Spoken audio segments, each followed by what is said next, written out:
Come on in. I know that we're coming on a little earlier than normal, but I want to bring this special person to you so he can talk to us about what he's doing, the great things that he's doing, and just everything that's dealing with the criminal justice system. As you guys know, April is Second Chance Month, and during this entire month, we are celebrating, bringing awareness, and honoring second chances.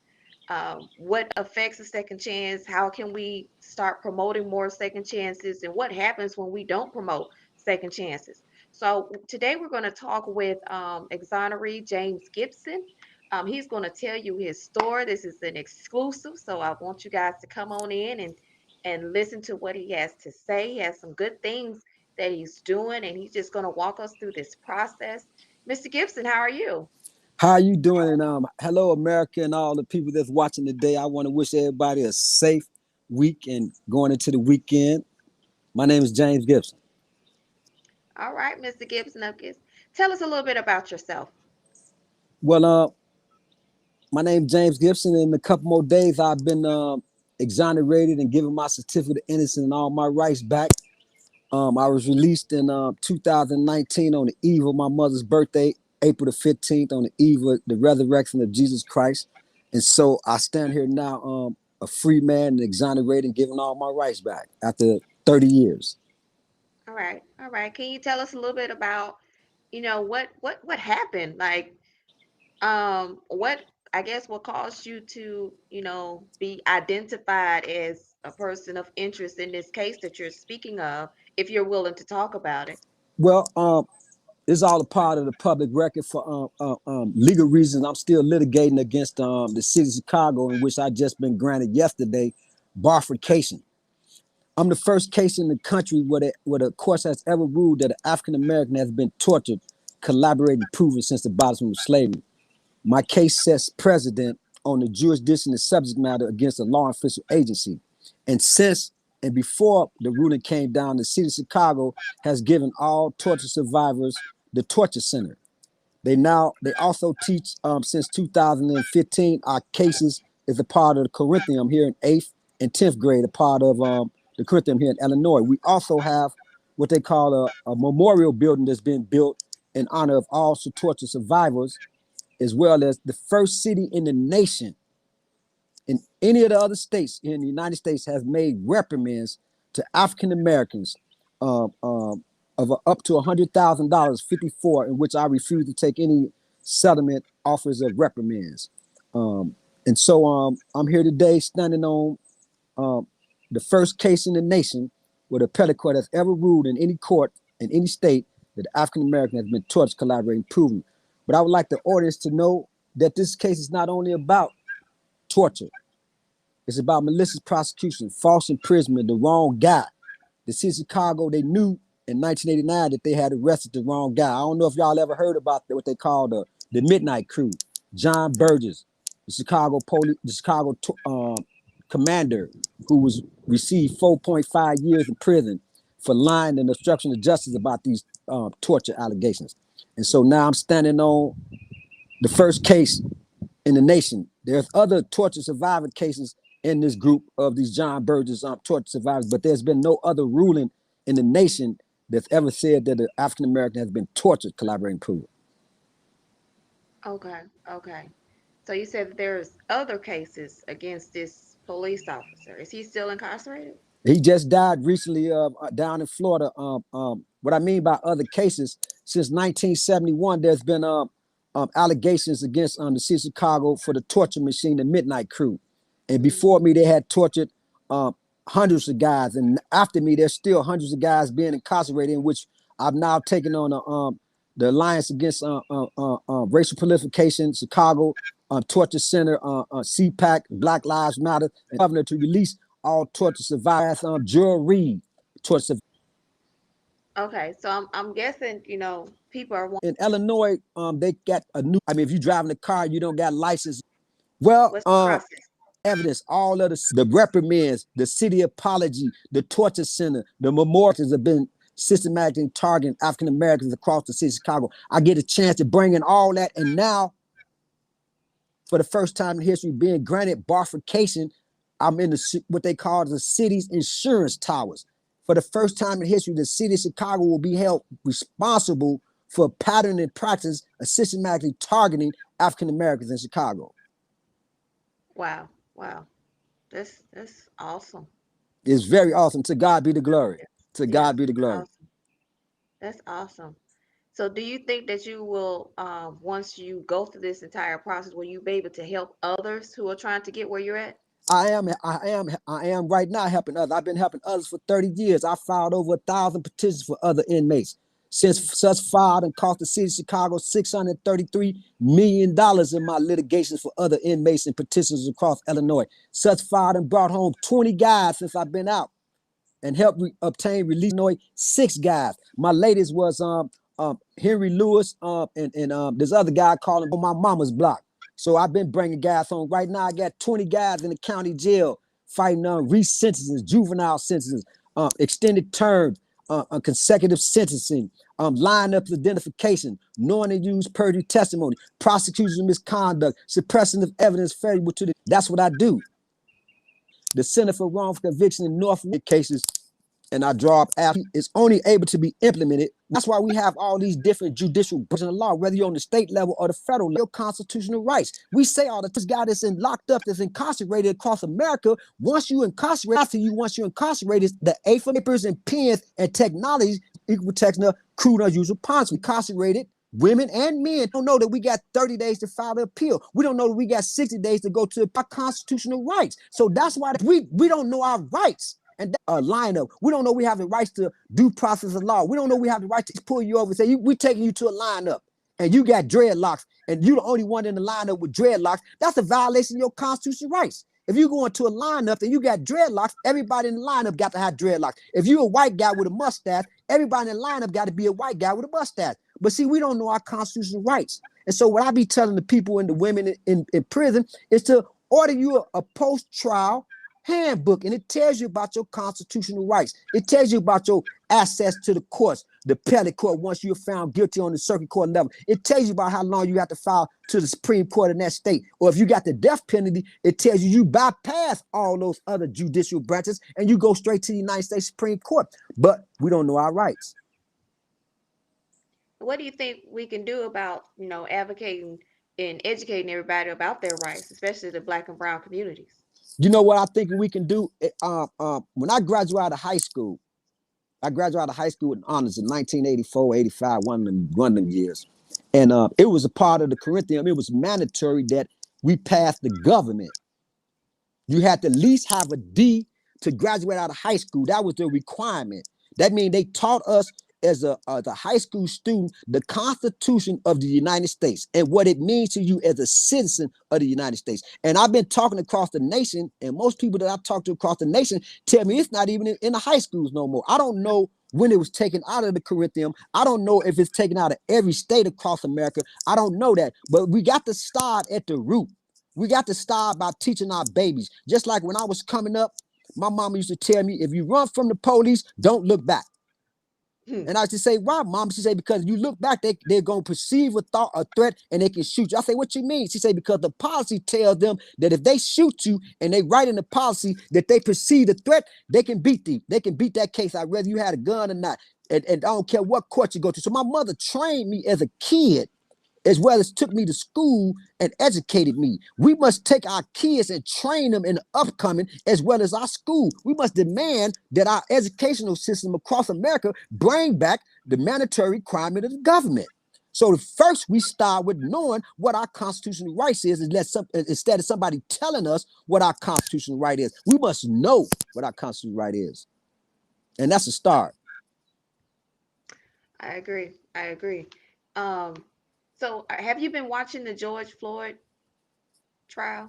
Well, I watched the George Floyd trial because I had a brother that just called me from Pontiac Correctional Center, and he wanted to dedicate a song to George Floyd.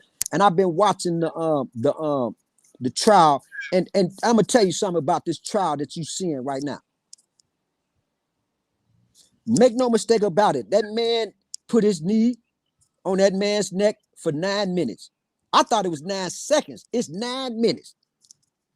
The other man had his knee in the back, in the center of his back, and the other was holding his legs.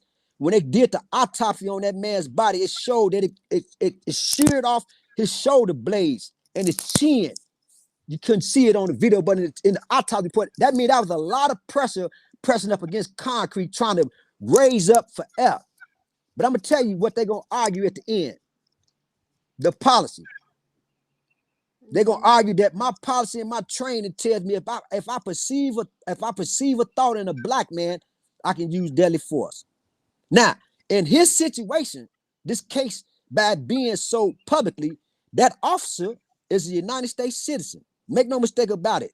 He gonna get due process of law and equal protection of law to the fullest, and the whole world gonna see what democracy is all about. Good or bad, right or wrong, this country is built on laws and policies. Guilty or innocent, you are entitled to due process, equal protection law. So they're gonna put up the best strategy in the world for that officer, and the whole argument gonna be my policy, my training taught me that, and they're gonna blame that killing on his policy training, even though he did that intentionally, and even though they killing us since we've been here intentionally all across America, they're getting away with it. But see, why you think that when a murder like that occurs, they don't go back to the station? They go home. Why you think they got videos of the officer sitting in his car getting his mind together? Because you don't go back to the police station when you kill somebody or you shoot somebody. You go home to your family, and then you go to your book of the due process, equal protection of your policy, and it tells you in there somewhere, I perceive a thought. All you gotta do is write in this complaint, I perceive a thought, and then the state's attorneys get that, and they go into the policies and the defense and the other side, they get to arguing back and forth, and then the first thing they say is my policy. That's why it was such a great victory for me yesterday in this nation for the courts to rule bifurcation. You know what I'm saying? The city of Chicago been systematically targeting African Americans all the way back to Fred Hampton and them, all the way back to Hoover and them. They've been targeting us and killing us and poisoning us and tricking us and looking at us like we some type of exhibit and throwing us away and putting all this mess on us. But the city now is irresponsible. They're responsible for all those actions. See, that's what we got to push in this George Floyd situation. Policy change. That's why they settled for the $27 million without even filing any depositions or discovery in the case, because they know that we coming for that policy change. And so this trial, it can go both ways, but they putting on a good show, and they always put on a good show. But the only thing about them putting on the show this time is that the whole world is in pain. You know why? Because every female in the planet felt that pain when he said mama. You can go to a grocery store right now and you're going to mind your business to the T, but if somebody holler, mama, mama, mama, you're going to stop and you're going to look because your instincts. But when that man holler, mama, his last breath, they killing me, that shook up the world. The people on the video that was in the police station watching that man with his knee on the table, man, sir, they killing that man. It's just too much evidence, but we just got to wait and see. Because they've been hully-gullying us and telling us it's all right. It ain't all right. It ain't going to be all right until we make it all right. We got to take this moment right now and keep our foot on their neck. Just like I'm doing right now with the city of Chicago, I'm keeping my foot on their neck because they don't got no more bargaining chip. When my mama died, that took everything away. I would have took a deal if my mama would still been alive because I wanted to spend that moment with my mama. But when my mama died, it wasn't no more bargaining chips on the table. And so now I stand on their neck. I stand on their neck with this policies, changes, and this law, and I ain't taking no shorts. Yeah, I'm sorry about your loss, but you're doing some great things to create policy change just for everyone. You know what I mean? So when you get your policies um, together and in place, will it only affect this, Illinois, or can people like Georgia or Mississippi or other states use these policies to fight against injustices that's going on in their state? But you know what I'm hoping? This is what I'm hoping about the policy change, that people take it like how the feds do it. You know what I'm saying? See, the country moved by how the feds move and then the state, because state and federal is separate, but we still one country. Normally time when the federal government implement a policy, it trickles downhill, and then a couple of years the states implement these policies. What I'm trying to preach to the people is now that they don't have to wait to the James Gibson policy, because I've been laying down historical policies for a long time. And so I'm trying to teach the people, and wherever they at in the nation, that you can lay down your own policy. Stop running up on your politicians and stuff talking about you wrote them a letter, because most of the time they don't get them letters. Stop when you go to your politicians and your people that you the constituents, go to them with your policy. What you want, if you want a new stop sign on the corner, stop telling them that you wrote a letter to get a stop sign. Write a petition and demand out of your taxpayers' money that they put a stop sign right there, even if ain't no traffic going through there. So that way, when you see your senators, your congressmen, your city councilmen, your aldermen, your representatives, and all that stuff, and all these city councilmen people across the nation, they ain't got to spin you with write me a letter. Write your own policy. If you want a swimming pool on the corner of your block, write a policy and say, I want a swimming pool because I'm a taxpaying person and I demand that. Instead of talking about, when I get a chance, can I talk to you? I got some ideas. I want to change about how they take African Americans into custody. You know what I'm saying? I'm going to tell you another thing that people don't know about, that they ain't talking about in the nation, in Illinois. When President Obama was the president, before he was the president, he was a senator. And he had put together a policy that when anybody going to a police station is charged with a murder, that a camera automatically come on, and then they got to bring in you a counselor.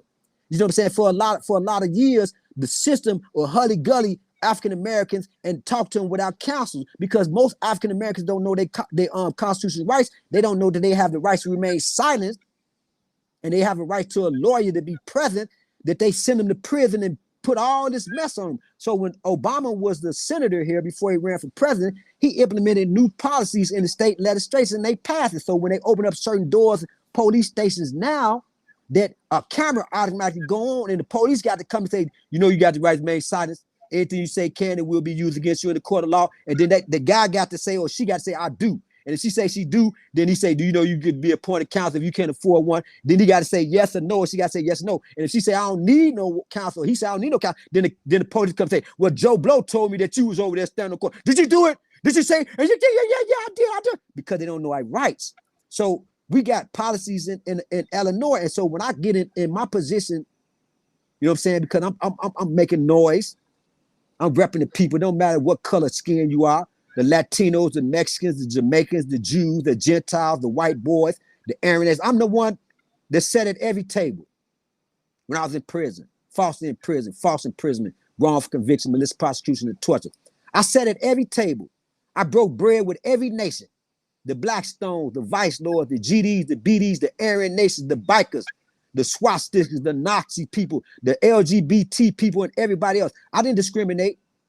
I taught them constitutional law and how to shepherdize and write abstracts and file post-convictions and lead to appeals and petition for lead to appeal to the Supreme Court and writ of sanctuary to the United States Supreme Court and state habeas corpus and federal habeas corpus and time cuts and reconsideration and motion to reconsider. I told them how to write abstracts and file grievances up under their constitutional values. We must take upon ourselves to implement our own policies. Whatever it is that you want, that's what you got to make it happen. And that's what you tell the people that you vote in office to do. And if they don't do that, you tell them the next time I come back, I got 10 people, they ain't gonna vote for you. We voting for somebody else. So you got to demand that your politicians do and carry out your wishes, because you their constituents, you the constituents. Okay. So for those that are watching, if they want to create some policy, you're telling them to go ahead and draft the policy and then bring it in front of the politicians. Is that what you're saying? And you can file it. You can file it. You ain't got the necessary give it to them and put it in their hand, because the politicians, they drop their own public acts or whatever, and then they put it on filing, and then they see if they got enough vote to pass it.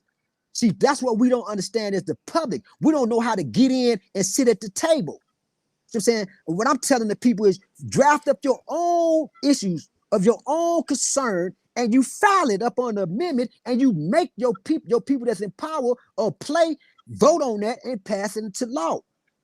So I'm saying, that's why I told you about the stop sign or the swimming pool. I can write anything. I'm saying, man, this is what I want. I'm a taxpaying American citizen. I pay your salary. And this is what I want you to do as a constituent. This is what I'm demanding. And if you don't bring this up to vote, because once you put a petition in or you want policy change, they got what they call a system. And it tells you what's up on the calendar for that quarter, for that semester. Just like when you be looking at Congress is out for the season or the Senate is out adjourned for the spring. You know what I'm saying? When they come back to work, when the Senate come back to work, right? Or when the Congress come back to work, right? Or when your state legislators come back to work, right? Or when your state assemblymen come back to work, or your state councilmen come back to work, they have an agenda of policies. And reason people run for office is because they have a passion for their constituents. You know what I'm saying? You know what I'm saying? Just like when let me tell you, just like when Obama became president and he passed the Obama Act. You know what I'm saying? His passion was because they let his grandmama die of cancer and took her off the pre-existing conditions and Medicaid and all that stuff while she was struggling. So the man had a passion that my grandmama died.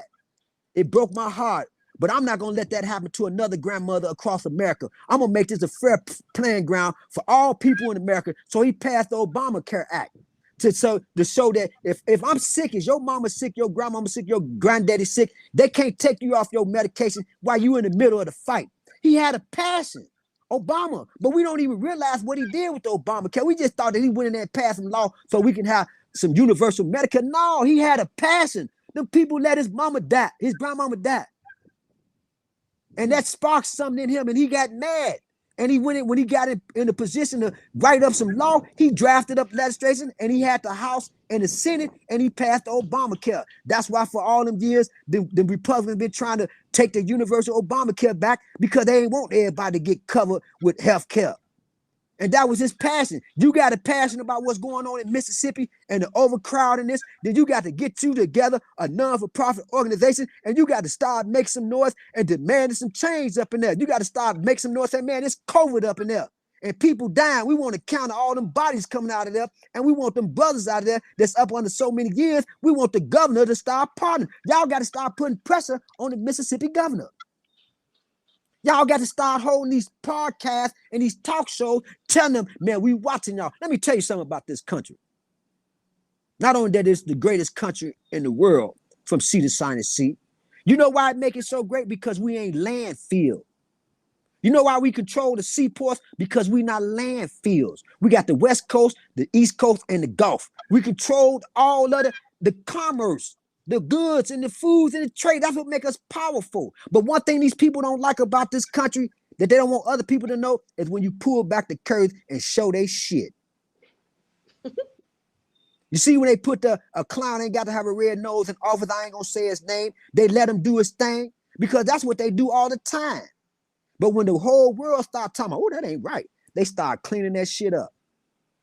So we got to start pulling this curtain back and demanding from our people that's in authority and play. So if you got 50 people on your team, y'all got to start marching and let them know. Forget all that hollering and screaming, because we've been hollering and screaming since we've been here. And they'll tell us, and they'll sit up in their big old houses and stuff, say, oh, let them tear it up. It's just their own shit. And then stuff back to business. Start writing the policies and making them put them on the agenda to vote them up in sessions and follow how it be voted up and what they got on their agenda. Just like after the summer and the next calendar to come up. Start calling down there and find out what y'all voting on up here this week. And read some of the stuff they voting on and passing. They feeding their people. We the only ones ain't eating. We the only ones ain't eating. Everybody getting free bands but us. We talking about a $1,400 stimulus check, and they gave up $2.1 trillion. And all we talking about is the stimulus check for $1,400. Them people eating. We got to learn how to eat what they eat. They drink milk too, but they milk ain't like our milk we drink it. We got to start drinking at the same table. We got to know the policies.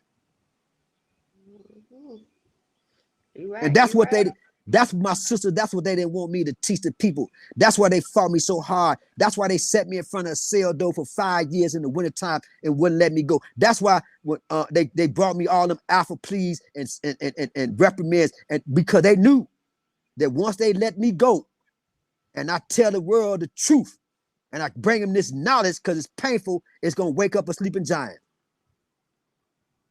We must teach our people. I don't care because you live in Mississippi. You live down there in the Jim Crow state, the Mason. See, a lot of our countries, they don't even know their history. about these red states and these blue states, the Jim Crow states and the Mason-Dixon line. They don't know what our people been through living down there in Mississippi and Arkansas Mhm. and Texas and Kansas and all them places where them Billy boys at, how they been doing us across the nation. But now we got the momentum and we got to bring this knowledge, but we got to bring this pain by letting them know we tired of it. Let our people go. Read the policy. Change the policy. You want my 50 votes? This is what I want. You got to learn how to sit at the table. You want my 1,000 votes I got? This is what we want. You ain't got to extort nobody. You ain't got to try to bribe nobody. You got to demand your rights as a citizen. Okay, you want to live over there? Live over there. It's okay to be different. I don't care because you LGBT or because you he, she, or her. You're a human being. I don't care because you white, you African, you black, you Puerto Rican, you Italian, you a Jew. We still United States citizens. Everybody just want to live in peace. Now, yes, there's a lot of trifling stuff going on. That's why we're in this mess that we in. Because God said, and to my people, turn from their wicked ways, then will I hear their cries and hear their land. He already told us this mess that we was going to be in. So don't be scared about the talking about the variant and the virus. The virus been here. They've been trying to wipe us off since we've been here. But God is still in control. And so we got to bring this knowledge and this pain to our people and teach them. We got to stop turning our nose up at each other, talking about, I don't like the way he looked. I don't like the way he talk. I don't like the way she do her hair. Her face too black. His face too light. Man, we in a situation, man, that we are one people, man, and there's power in numbers. But first, we got to trust in God. To God be the glory. And then everything else afterwards. I don't care what you do after that. Put God first. You might get up and put God first and then have to go upside somebody's head next. But you put God first. Because God said, no weapon formed against my children shall prosper, and every tongue that come against them shall be condemned. The word cannot come back void. I would have never been able to stand at a cell door for 30 years without breaking me if it had not been for God. I have never been in my situation like I am today if it had not been for God. I removed 5 special prosecutors in this case. It had not been for God. 2 times overturned in the appellate court with reversals with no decision. It had not been for God. All of the games and tricks that these people played against me, it had not been for God, I wouldn't be standing here today. So we got to learn this knowledge, but we've got to first put God first, and then we got to educate ourselves. And then we got to say, I'm tired of being tired. I agree. I agree with you 100%. I do. I do. And I do know that there are several of us here who were closely watching the legislation for this session, and some of the reform bills that they're passing. One of them in particular, we were hoping they will expand parole eligibility for those that were convicted between 1994 and 2014. Obviously, that didn't happen because that includes people who will be eligible for parole that have, you know, life without parole, the way that it was going to be written. So yeah, we're trying to do a few things down here in Mississippi. Of course, we're getting roadblocks. We're getting some apprehension, but it's ultimately up to, regardless if it gets passed through House and Senate, it's up to our governor. And we have a lot of people that's been contacting our governor, and he ain't trying to hear that. Well, that's But good. his whole campaign, let me tell you, his whole campaign was criminal justice reform. We're gonna do this, we're gonna do that, and then he gets in there and he's doing the total opposite of what he Well, said he was gonna do. that's what most politicians do, man. They put on good faces for the camera, right? So you know what I'm saying? You get mad and you get even. So you start drawing up petitions and you start asking them to put that on the agenda to vote on it. And then when they don't vote on it and they don't put it on the calendar and vote on it, then you start bringing that up on the times of the election. You start talking about, man, we proposed this to you and you ignored it. You ran on this campaign platform and you didn't keep your promise. So what we must start doing is get even. You know what I mean? Because most politicians, man, they lawyers. And let me tell you something about lawyers. That's why I practice law, studied law for 30 years. Because lawyers and doctors, they run the world. Do you not agree? If you go to the hospital and the doctor tell you something wrong in your anatomy over here on the left side, you got to believe that on the prognosis and diagnose unless you go get a second opinion, right? Or a third If you opinion or go fourth a opinion. third or fourth opinion, right? If you go to a situation, you got to get a lawyer to explain to you the Constitution of the law. You go to court, a judge, a state's attorney, a lawyer, a politician, all of them lawyers. You know why they run the world? Lawyers and doctors, and know the Republicans? Because they know the policy and they know the Constitution. They ain't got nothing up on us other than they know the policies and the Constitution. And that's why they run the world. And that's why they sit in these spots for decades on Capitol Hill, because they know the policies. And they draw up the maps and make their constituency 200 people, and they stay in office for 300 years because they ain't got number 300 votes to vote, and everybody on there vote for him because he got his own zone.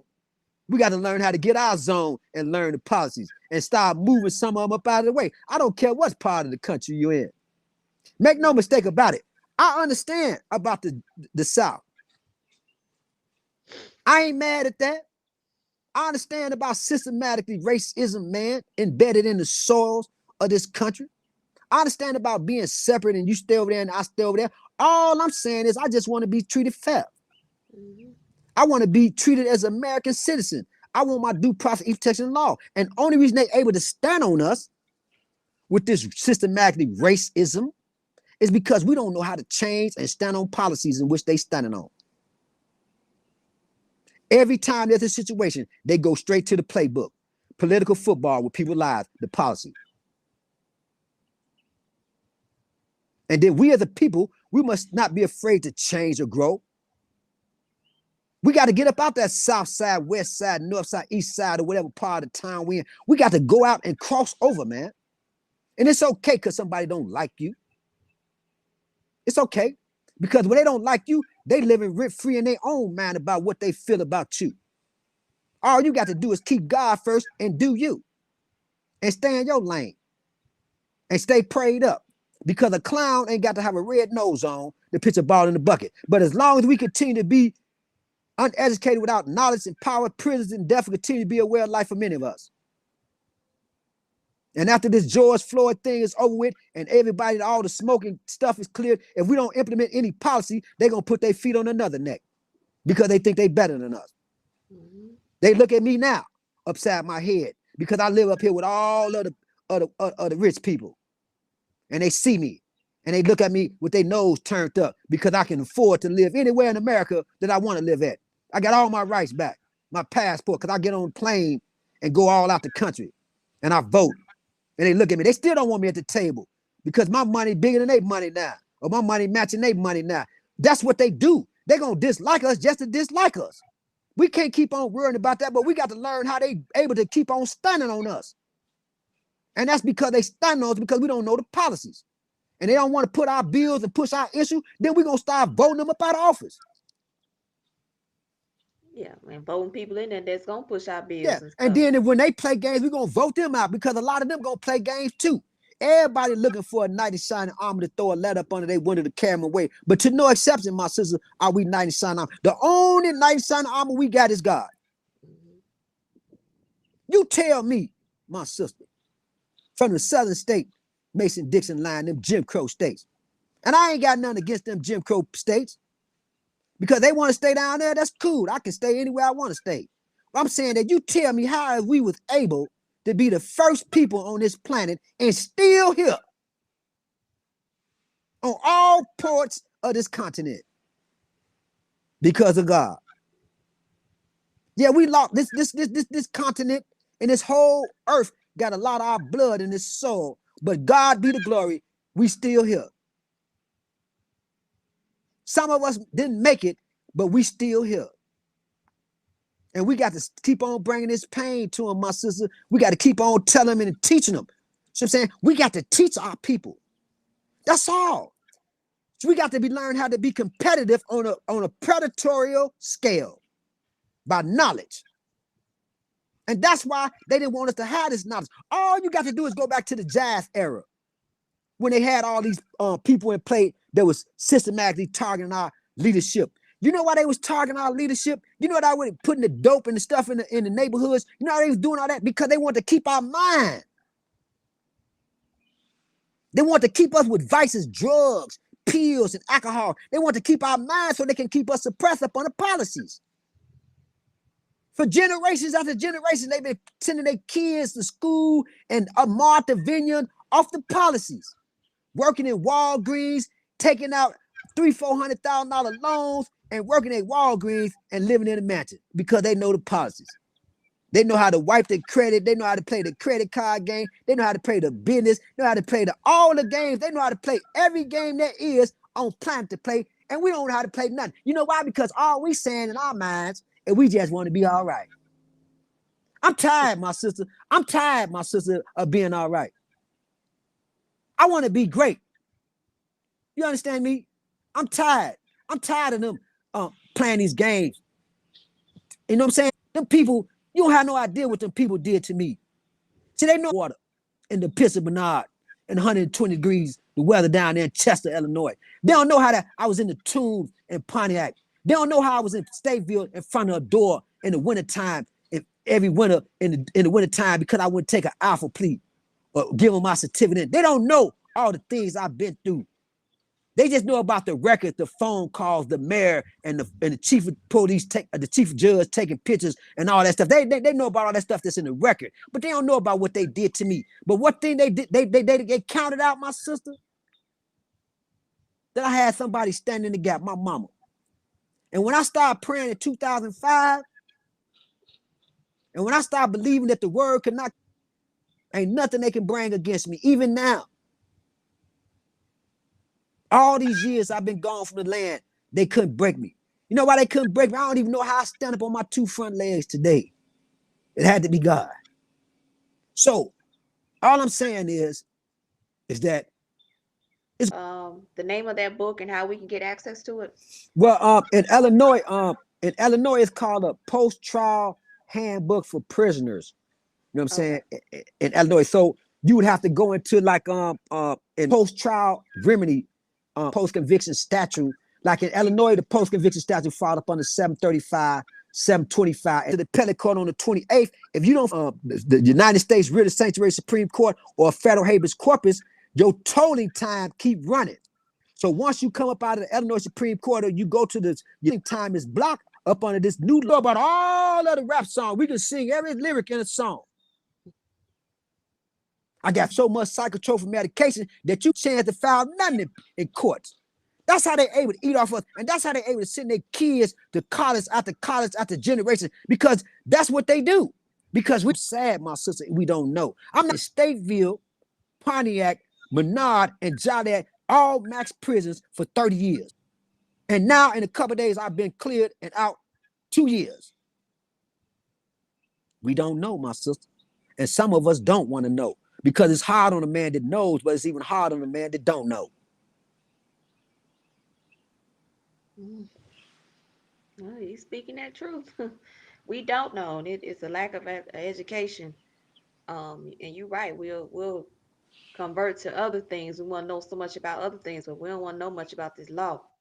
Like no, we don't want to know about that law. When we get ourselves in a tight bind, we depending on these people that supposedly represent us, and they ain't really representing us because they'll swap us out in a minute. Man, let me tell you, I had 10 lawyers over the course of 30 years, and now I got 9 lawyers right now, a team of lawyers. And they filing stuff and citing case law. Everything they file, they got to run it towards me first. Because ain't going to be no more hully-gully. Yeah, people versus Jenkins, this said A, Y, and Z, and the judge said, yeah, it said in the state church, said, yeah, it said in the lawyer agreed. It ain't say none of that. We grew up in the courtroom, we so busy worrying about what somebody else ran, and they didn't say to continue back in stipulation. Oh, well, Bill, well, what's going on? We're going to continue that by next week. And all the time they done hully-gullied you back to the cell house. Yep. And then you on the phone calling your girlfriend and your boyfriend, talking about what you doing, baby, what you doing? Could you send me some money? Did you see that? Man, they cheated me in court. Yeah, they cheated you because you weren't paying attention. Right. And now you in prison and you still ain't paying attention. Right. Because we don't know. See, I ain't supposed to be telling the world this and the nation that because I'm messing with the money.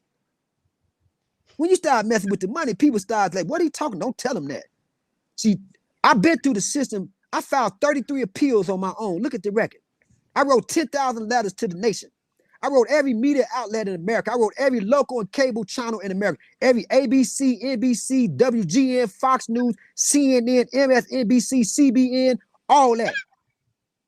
I wrote the United Nations, every president, governor, senator, state's attorney, congressman, representative, mayor of in the country. James Gibson. Because If I they don't want know to your know. name now, they know it. If they didn't know your name, they know it now. Oh, they know they ain't got the Google, Al Capone Chicago no more. All they got to Google is James Gibson on the land. Yeah, and I want to also take this moment to talk about to the nation my new decals. James Gibson on the land. The first of its kind. I want to thank everybody that's been purchasing my new decals. They stick to things. You know, when I first got out, they was all talking about GoFundMe page and started begging from the people. And I said, I don't want to beg from the people. I want to work for the people. I want to work for the people that want to give me something. I want to work for what they give me. And so I created my own decals. I now am the founder and owner of my own publishing company, James Grant Publishing. I'm also in clothing business, Moon Booty clothing line, and entertainment with my nephew. And then we open up our own studio where you can do headshots, make your own video. You can rent out and do Photoshops. You can make your own album. We got 5 engineers, you know what I'm saying? And so we just bringing this love, man, for the people, man. And we teaching, man, this criminal and constitutional law. We advising, really. You know what I'm saying? We advising people on this constitutional and criminal law. Gotcha, Because gotcha. we can't practice it because we ain't lawyers. Right, You right, know what I mean? right. I understand what you're saying. I understand. So can if someone wanted to reach out to you, connect with you on any level, how can they do that? Well, they can reach out to me by Googling I am James Gibson, or they can Facebook me James Gibson because my Facebook page is full of political moves, or they can look at my YouTube video, or they can contact me at 55 East Monroe, 3800 Suite 3800, Chicago, Illinois 60603. James Grant Publishing. That's my mailing address where you can send contact if you want to order my decals. You can DM me through my Facebook, or you can contact me through the company, and I personally mail out all decals at a cost of $5 for each decal. They stick to things. Come on out and support me. James Gibson on the land. The first case, tortured, exonerated, 29 years, 4 months, and 7 days. Man, man. Well, sir, I sure appreciate you getting on here with me. You definitely dropped some knowledge on us. I'm pretty sure a lot of us getting ready to go try to find some kind of way to draft up some policies Yes, so yes. we can present them. I'm sorry, so that we can present them uh, for the next session that's getting ready to come. Because this session is pretty much over with. We can't do nothing. I mean, they done passed what they was gonna pass. You know, they done failed what they was gonna fail. So, like you said, And you know what? we gotta bring that noise. And go right back in there and file it again. Yeah. And go right back in and file it for reconsideration again. And go right back there and file it again. Keep on sweating them. You know what I'm saying? The lady that just got her son out in Illinois before I go, Gerald Reed. For 30 years, she been in a wheelchair, riding around the state, hollering to let her baby go. The governor had to come in and let the man go. They had took a new trial back from him. After a sitting judge granted him a new trial, another sitting judge overturned another sitting judge, which he didn't have jurisdiction and subject matter. But because of his mama and the love of his mama, because God so loved the world, she stood on it for 30 years, and they granted that man a commutation just a couple days ago and got her baby back because of policies she's been laying down across Illinois. Gerald Reed, my brother's home, Gerald Reed. That's what we do. So y'all keep going back in and y'all keep filing, and y'all contact me. Y'all need any help or any advice or anything, contact me because I got the plug. I'm James Gibson on the land. Well, I had already told you, you know, I was gonna be contacting you anyway because we need a little help down here, And I'm especially and with I these reforms. and I'm all about that. I'll bring the machine down there. Y'all give me the right one. I'll bring the whole machine down there and we'll shake Mississippi up. All right. So I will be in touch. I will be talking with you. Like I said, we there's a reform bill either reintroduce House Bill 2795 and expand it to those that were sentenced between 1994 and 2014, or just create a whole new bill So before that you go, includes them. is whether dealing with retroactive or what? We was trying to get it retroactive, yes. You know, If they now, a lot of times they don't want to shoot it down. They don't want to do that retroactive. But I'm gonna tell you, let me give you some jewels. We'll drop it then. A lot of times when you get defeated up on a retroactive, you go back into the promissory note of the transcript, because a lot of times they're able to use convictions from prior convictions to enhance and make the latest conviction more greater. So example would be say a guy was arrested in 1991 and the policy was a certain policy on sentencing guidelines, and then he got locked up in 1995 and the policy changed. And then they say, well, because you got locked up in 1991 and the policy of 1994 is what it is, we got to give you A, Y, and Z. But a guy can go back into the courts and say, because you did not adjudicate me properly when I was convicted in 1991, telling me in 1994 and 95 that if something changed in the statute or the legislature, then y'all can enhance my sentence to a greater level. That's what you call a broken promise. And you can go back in up under what they call a gist of a constitutional claim, saying that if I'd have knew that when I took this plea deal or caught this case in 1991, that y'all was gonna change the law in 1993 or 94 and then make that conviction that I had in 1991 greater in this conviction I had in 1994, I would have never took that deal. Y'all broke the promise, and that'll keep them from putting in that prior conviction. That's what I do. All right. We're gonna see. That's what I We'll do. be reaching out to you now. When I'm here, my sister, I'm here. Whether I'm in LA or Amsterdam or Miami, I'm here. You can always reach out to me. I'm the real deal. It's time to bring truth and realness out here. I'm the real deal. James Gibson on the land. I got you on the land. I got you. We here. I got you. Yeah, so I'll be reaching out to you so that, like I said, so we can either reintroduce House Bill 2795 or create our own. Come up with something other that will help everybody, not just a certain amount of people that they wanted to help. You know what I mean? Mm-hmm. And then, like I said, the governor, he, yeah, he's a work. He really definitely pulled a wool over us with that one. And y'all, and when election come up next time, y'all pull the wool back over him. Yeah, we're trying to get the lady that was running against him. She lost just by a little bit. We're trying to get her to run again. She's the African American lady down there in Jackson, Miss Jennifer Rollins Collins. We'll tell her to run again, and this time we're gonna do a grassroots thing, and we're gonna get them numbers up. Yeah, we're gonna push it. I'm trying to get her to do it. She said she's in prayer on it. So Tell her we're gonna stay in prayer with her, because she can't go wrong when she on prayer and when she in prayer on it. That's one thing for sure, my sister. You can't go wrong when you talk to God. Mm-hmm. Yeah, because He's gonna give you all the answers. He gonna give you all the answers. I don't care what they say about it. I'm gonna talk to God first. Oh yeah, definitely. And whatever you do, that's who you need to talk to. I don't care if you finna go drive to the store. Lord, let me make it to this store and back. Think I won't? All right, Mr. Gibson. Is there any last jewels that you want to drop on us before we get up out of here? I'm waiting on the phone call. Okay. I'm waiting on the phone call at 3:00 from the city of Chicago. Uh-oh. You gonna come back on and tell us what they said? All right, you let me know what they did, because I'm gonna schedule it with his whole case and everything, and then we're gonna bring him down here to Miss. There's anything that you want, James Gibson? Did you say Google James Gibson Chicago? Google? Okay, happy Easter to the nation. And see y'all later.